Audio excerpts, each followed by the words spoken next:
എല്ലാവർക്കും നമസ്കാരം. ഇന്ന് ഞാനിവിടെ ചെയ്തിരിക്കുന്നത് സേമിയ പാലൈസാണ്. അത് വീട്ടിൽ നമുക്ക് പെട്ടെന്ന് തന്നെ കുക്ക് ചെയ്തെടുക്കാവുന്നതാണ്. അതിന് കുറച്ച് ഇൻഗ്രീഡിയൻസ് മാത്രം മതി. ഇനിയിപ്പോൾ നമുക്കത് എങ്ങനെ ചെയ്തതെന്ന് നോക്കിയാലോ. അതിനുവേണ്ടി ഞാനിവിടെ എടുത്തിരിക്കുന്നത് സേമിയ റോസ്റ്റ് ചെയ്തതാണ്. റോസ്റ്റ് ചെയ്യാത്ത അല്ലാത്തതായാലും കുഴപ്പമില്ല. പിന്നെ കോൺ സ്റ്റാർച്ച് എടുത്തിട്ടുണ്ട്, ഷുഗർ, മിൽക്ക്, പിന്നെ വാനില എസൻസ്. ഇനി നമുക്ക് പാലൊന്ന് തിളപ്പിക്കാൻ വെക്കാം. ഇത് ഞാൻ 500 ml എടുത്തിട്ടുണ്ട്. ഇത് മൊത്തം ഞാൻ ഒഴിക്കുന്നില്ല, കുറച്ച് മാറ്റി വെക്കാം. നമുക്ക് കോൺ സ്റ്റാർച്ച് കലക്കണം. ഇനി പാലൊന്ന് നന്നായിട്ട് തിളച്ച് വരണം. തിളച്ചതിന് ശേഷം നമുക്ക് ഇതിൽ ഷുഗർ ആഡ് ചെയ്ത് കൊടുക്കാം. ഇപ്പം നമ്മുടെ പാല് നന്നായിട്ട് തിളച്ച് വന്നിട്ടുണ്ട്. അതിലേക്ക് 1/4 കപ്പ് ഷുഗർ ആഡ് ചെയ്യുകയാണ്.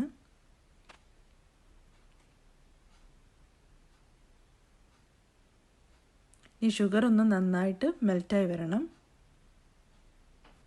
ഇപ്പോൾ ഷുഗർ നന്നായിട്ട് മെൽറ്റായിട്ട് വന്നിട്ടുണ്ട്. ഇനിയിപ്പോൾ ഇതിലേക്ക് നമ്മൾ എടുത്തു വച്ചിരിക്കുന്ന സേമിയയുടെ ഒരു 2 ടേബിൾ സ്പൂൺ സേമിയ ഇടണം.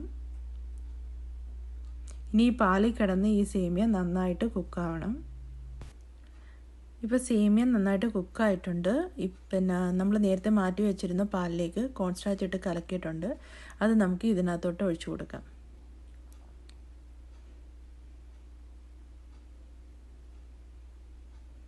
ഇതിനിപ്പം നന്നായിട്ട് കുറുകി വരും.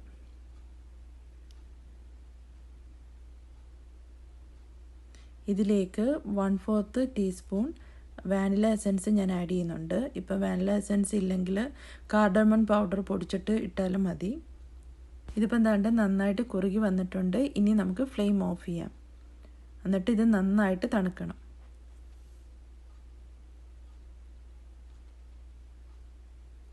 ഇപ്പം എന്താണ്ട് ഇത് നന്നായിട്ട് തണുത്തിട്ടുണ്ട്. ഇവിടെ ഞാൻ പോപ്സിക്കിളിൻ്റെ മോൾഡാണ് എടുത്തിരിക്കുന്നത്. ഇനി നമുക്ക് ഇതിലേക്ക് കുറേശ്ശെയായിട്ട് ഫില്ല് ചെയ്ത് കൊടുക്കാം.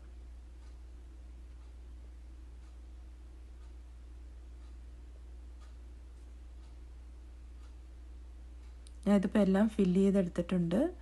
ഇനി ഇതിൻ്റെ പുറത്തേക്ക് നമ്മളൊരു ഫോയിൽ പേപ്പർ വെച്ചിട്ട് കവർ ചെയ്യുന്നുണ്ട്.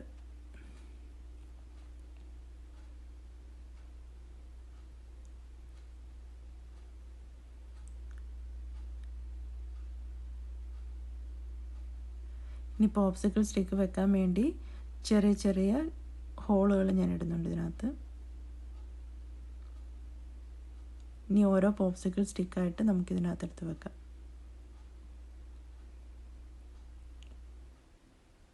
ഇപ്പം ഞാൻ എല്ലാ പോപ്സിക്കിൾ സ്റ്റിക്കും ഇതിലെടുത്ത് വെച്ചിട്ടുണ്ട്. ഇപ്പം നിങ്ങളുടെ കയ്യിൽ ഈ പോപ്സിക്കിളിൻ്റെ മോൾഡ് ഇല്ലെങ്കിൽ നമുക്ക് സാധാരണ ഉള്ള ഇതിനകത്തുള്ള ഗ്ലാസ്സിനകത്ത് വെച്ചിട്ട് നമുക്ക് സെറ്റ് ചെയ്യാൻ വെക്കാം.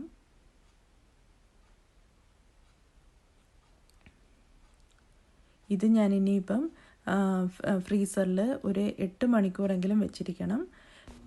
ഇപ്പോൾ 8 മണിക്കൂർ കഴിഞ്ഞിട്ടുണ്ട്. അത് കഴിഞ്ഞിട്ട് 2 മിനിറ്റും കൂടെ ഞാൻ പുറത്ത് വെച്ചിട്ടുണ്ടായിരുന്നു.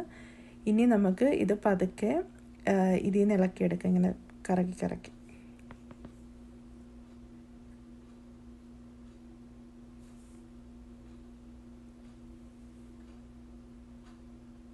അങ്ങനെ നമ്മുടെ സേമിയ പാലൈസ് ഇവിടെ റെഡി ആയിരിക്കുകയാണ്. ഇതിപ്പം വളരെ പെട്ടെന്ന് തന്നെയല്ലേ നമ്മൾ കുക്ക് ചെയ്തെടുത്തത്. ഇത് കുട്ടികൾക്കെല്ലാം വളരെ ഇഷ്ടപ്പെടും. അധികം ഇൻഗ്രീഡിയൻസ് ഒന്നുമില്ല. ഇതെല്ലാവരും ഒന്ന് ട്രൈ ചെയ്ത് നോക്കണം. എൻ്റെ വീഡിയോ ഇഷ്ടപ്പെട്ടിട്ടുണ്ടെങ്കിൽ ലൈക്ക് ചെയ്യുക. ഇതാദ്യമായിട്ട് കാണുന്നെങ്കിൽ ഒന്ന് സബ്സ്ക്രൈബ് ചെയ്തേക്കുക. താങ്ക്